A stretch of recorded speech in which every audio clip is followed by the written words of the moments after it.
अगस्त के शुरू ही में कटक से कराची पहुंचने के सारे रास्ते मसदूद हो चुके थे। यूं तो करके मैं किसी न किसी तरह बंगाल नागपुर रेलवे के जरिए 12 सितंबर को बंबई पहुंच गया और अगले रोज एयर इंडिया के हवाई जहाज से कराची आ गया। जब एयर इंडिया का वाईकाउंट जहाज कराची के हवाई अड्डे पर लैंड हुआ तो मेरा ख्याल था कि हम सब मुसाफिर अर्ज़े पाक पर सर के बल उतरेंगे और उतरते ही अपनी जान और ईमान सलामत ले आने पर बाजमात सजदा शुक्राना अदा करेंगे। लेकिन जहाज से निकलते ही हमें नफ्सा नफसी के आसेब ने दबोच लिया और हम एक दूसरे से टकराते, एक दूसरे को पछाड़ते, एक दूसरे से धक्कम धक्का होते अपने अपने सामान की तलाश में सरगर्दा हो गए। सामान वसूल करके हम उसे सीने से लगाकर बैठ गए और आज तक उसी सामान को बढ़ाने, सजाने, चमकाने में दिलो जान से मसरूफ हैं। जो सजदा शुक्राना कराची एयरपोर्ट पर क़ज़ा हो गया था, सामान के झमेले में वो अब तक वाजिबुल अदा चला आ रहा है। कारे जहां दराज है, अब मेरा इंतजार कर। वजारत तिजारत, सनत और वर्क्स चीफ कोर्ट बिल्डिंग में वाक़ थी। मिस्टर आई चंद्रगर वजीर, मिस्टर मैकफार सेक्रेटरी और mister Shujaat Ali Hasni joint secretary थे।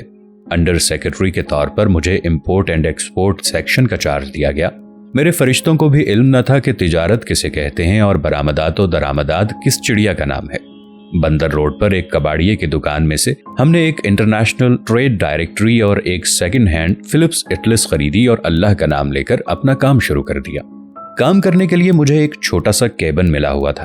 पहले रोज उसमें फकत एक मेज था, दूसरे रोज एक कुर्सी भी मिल गई। चंद रोज बाद एक दो कुर्सियां और भी आ गईं। फाइलों के लिए कागज, पेन, टैग कभी दफ्तर से मिल जाते थे, कभी नागा हो जाता था। उस रोज मैं ये अशिया बाजार से खुद खरीद लाता था। उन दिनों पाकिस्तान में अचानक चीनी और कोयले की शदीद किल्लत पैदा हो गई। भारत से इन दोनों अशिया की दरामद यकायक बंद हो गई। चीनी की जगह तो खैर लोगों ने गुड़ का इस्तेमाल शुरू कर दिया और कराची में जाबजा तरह तरह का गुड़ रेडियों पर बिकने लगा। लेकिन कोयले की कमी बड़ी बाइसे तशवीश थी। उस वक्त हमारी सब रेलगाड़ियां कोयले पर चलती थीं और उसकी किल्लत से रसरो रसाइल के सारे नज्म के मुअत्तल हो जाने का शदीद खदशा था। इस सूरत हाल का जायजा लेने के लिए चंद्रगर साहिब ने मुतल्लिका वजारतों के अफसरों की एक हंगामी मीटिंग मुनक्किद की।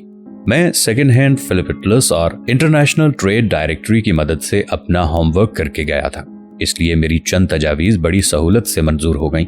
इससे मेरे वजीर, सेक्रेटरी, जॉइंट सेक्रेटरी को गालिबन ये खुशफहमी हो गई कि मुझे बैनुल अक़वामी तिजारत के मामलात पर कोई खास अबूर हासिल है। लेकिन मुझे इल्म था कि मैं अंदर से खोखला हूँ। ताहम अपनी हमादानी का भरम रखने के लिए मैंने बाजार से तिजारती माशियात और फन्ने आदाद शुमार पर कई किताबें खरीद कर चंद रोज में पढ़ डाली और महकमाना मीटिंगों में ज़बानी कलामी हद तक दखल दर माकूलात देने की शुद्ध-बुद्ध हासिल कर ली। मेरे इस सतही किस्म के इल्म से चंद्रगर साहिब खास तौर पर मरूब थे और अपनी बहुत सी मीटिंग्स में मुझे अक्सर अपने साथ रखा करते थे। एक रोज वजीर खजाना गुलाम मोहम्मद साहिब के कमरे में मीटिंग थी। कराची में दफ्तरी और रिहायशी जरूरियात के लिए जो नई इमारतें और क्वार्टर तामीर हो रहे थे, उनके लिए सैनिटरी सामान दरामद करने का मसला दरपेश था। मीटिंग में 4 वजीर और कुछ अफसर शरीक थे। वजीरों में मौलवी फजल रहमान भी मौजूद थे, जिनके पास उमूरे दाखिला, इत्तलात और तालीम का चार्ज था। कुछ बहसो तमहीज के बाद जब सैनिटरी के सामान का कोटा तय हो गया तो वजीर तालीम मौलवी फजल रहमान ने दबे अल्फाज में तजवीज़ पेश की कि अगर इस इम्पोर्ट का कुछ हिस्सा ढाका के लिए भी मखसूस कर दिया जाए तो मुनासिब होगा। इस तजवीज़ पर बड़ी हंसी उड़ी। किसी ने कहा कि ढाका में कोई खास तामीरी काम शुरू नहीं हुआ, इसलिए वहां पर सैनिटरी सामान भेजने की कोई तुक नहीं। किसी ने कहा कि जो सामान ढाका जाएगा वो लाजमी तौर पर स्मगल होकर कलकत्ता पहुंचेगा। एक साहिब ने मजाक ही मजाक में ये फप्ती उड़ाई कि बंगाली लोग तो केले के गाज की ओट में बैठकर रफ़े हाजत करने के आदी हैं, वो अभी से कमोड और वॉश बेसन लेकर क्या करेंगे। मौलवी फजल रहमान मुस्कुराए न बिगड़े। इंतहाई मतानत और संजीदगी से उन्होंने एक बार फिर जोर देकर कहा कि ज्यादा नहीं तो इस सामान का एक कलील अलामती सा हिस्सा ढाका के लिए जरूर मुख्तस किया जाए, क्योंकि नफ्सियाती तौर पर यह मुनासिब इक़दाम होगा। कुछ मजीद बहसो मुबाहसा और तंजो मिजाह के बाद मौलवी फजल रहमान साहिब की बात मान ली गई और ढाका के लिए सैनिटरी सामान का कुछ हिस्सा मखसूस हो गया, लेकिन ऐसी बदमजगी के साथ जिस तरह दूध में मेंगनियां डालकर पेश किया जाता है। मेरे ख्याल में लाशऊरी तौर पर बांग्लादेश की बुनियादों की खुदाई का काम उसी रोज से शुरू हो गया था।